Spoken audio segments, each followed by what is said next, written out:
আরেক উপদেষ্টা বলে 52 বছরে যদি রাজনীতিবিদরা কিছু করতেই পারতো তাহলে তো আমাদের আসতে হতো না। ভাবখানে এরকম উনি এনজিও করেন, উনি আশায় করেন দেশ রক্ষা পেয়ে গেছে, যার একটা ক্ষমতা থেকে দেখবেন তালিকা নিয়ে লোকে বসে গেছে। আপনি কি কি কি কি আকাম করছেন? তাহলে ক্ষমতা থেকে নামতে দেন। ডক্টর ইউনূসের মতো একজন নোবেল বিজয়ী ব্যক্তিকে এই দেশের সাধারণ মানুষ আর বিশ্বাস করে না ভাই। আমি বিশ্বাস করি ইলেকশন হবে এখন, কিন্তু মানুষ বিশ্বাস করে না। আমি যে আপনাদের যে গাড়িতে করে আসলাম আজকে, সে ড্রাইভার আমাকে বল উঠার পরে জিজ্ঞেস করে স্যার ইলেকশন কি হবে। সাধারণ মানুষ জিজ্ঞাসা করে ইলেকশন হবে কিনা। সাধারণ মানুষের মধ্যে সেই শঙ্কাটা কেন, আশঙ্কাটা কেন? কিন্তু নিশ্চয়ই একটা কারণ আছে। এই সরকার বলতে, সরকার যা যা কথাবার্তা বলে সবকিছু তো মনে হয় ইলেকশন হবে, তাহলে মানুষ সন্দেহ করে কেন? সন্দেহ করে এই কারণে যে ডক্টর ইউনূসের মতো একজন নোবেল বিজয়ী ব্যক্তিকে এই দেশের সাধারণ মানুষ আর বিশ্বাস করে না ভাই। That is the main cause. মানুষ ওনাকে বিশ্বাস করে না। উনি যখন বলছে, উনি যা বলছে যে ইলেকশন হবে, গত আপনার অগাস্টের 5 তারিখে সে ভাষণ দিয়ে বলছে ফেব্রুয়ারি প্রথমার্ধে ইলেকশন হবে, বলছে না? বলছি। তো বলার পর সরকার প্রধান হিসেবে ওনার যা যা করার দায়িত্ব সব করছে, কিন্তু কোথাও কোনো ভুল পাবে না, আমিও কোনো ভুল দেখি না। এত কিছু করার পরেও এই দেশে মানুষ জিজ্ঞাসা করে ইলেকশন হবে কি। তাহলে কারণটা কি? কারণটা হলো মানুষ যা যা দেখতেছে বিভিন্ন পলিটিক্যাল পার্টির মধ্যে, জামাত, বিএনপি, এনসিপি সহ বিভিন্ন পার্টির মধ্যে এদের যে সমস্ত কথাবার্তা শুনতেছে, আবার সরকারের যে কথাবার্তা এখন শুনতেছে, আগে শুনছে, সবগুলি মিলে তারা চিন্তা করে একটা প্যাকেজ বাই করছে একটা। এটা হলো ইলেকশন নাও হইতে পারে। এখন মানুষের এই সন্দেহটা কে তৈরি করছে? আমি তো তৈরি করিনি, আপনি তো তৈরি করেন নাই, উনিও তৈরি করেন নাই, কে তৈরি করছে?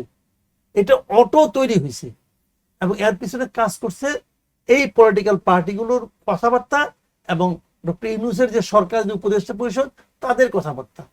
তারা এমন এমন সময় কথাবার্তা, ডক্টর ইউনূস বিদেশ যে বলে, অনেকে তো বলে যে আমার আমার এই গভর্নমেন্ট 5 বছর থাকুক, 10 বছর থাকুক, 50 বছর থাকুক, বলে তো।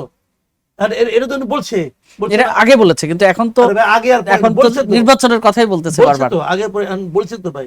আপনি জানেন আমি নিয়মিত এটার মধ্যে সুরা পান করি, এই মন দিয়ে খাই। এখন খাইতেছি চা, আগে তো খাইছি। এখন উনি যদি সন্দেহ করে এটার মধ্যে কি আছে ভাই, চা না সুরা, তাই বলে দেখেন না চা আছে না, এটা বলতে আগে আপনি অন্য জিনিস খাইতেন, এখন চা খাইতেছেন কেমনে বুঝি? বলতেই পারে, উনি তো চুমুক দিয়ে দেখে নাই, তাই না? এখন আগে তো বলছে, তারপরে যেটা বলছেন আগে বললো কেন? বলার দরকারটা কি আসলো? তার বলার দরকারটা কি আসলো? ঈদগার মাঠে গেছে নামাজ পড়তে, 5 জন লোক 10 জন লোক বলছে যে আপনি 5 বছর থাকেন, বিশ্বাস করছে?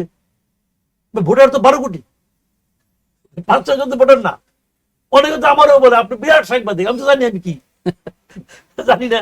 উনাকে দেখা হলে বলে ভাই আপনার মতো উকিল আর দেখি নাই। তো উনি যেটা বিশ্বাস করে বসে, তো সমস্যা। উনি বিশ্বাস করে না। উনি বলে আমি যে কত বড় উকিল এটা আমি জানি। তো উনার এই ধারণা থাকা উচিত। মানুষ যখন বলে যে ভাই আপনি থাকেন 5 বছর 10 বছর, এইটা উনি যখন বিদেশি মিডিয়ার কাছে বলে তখন কিন্তু সমস্যা হয়ে যায়।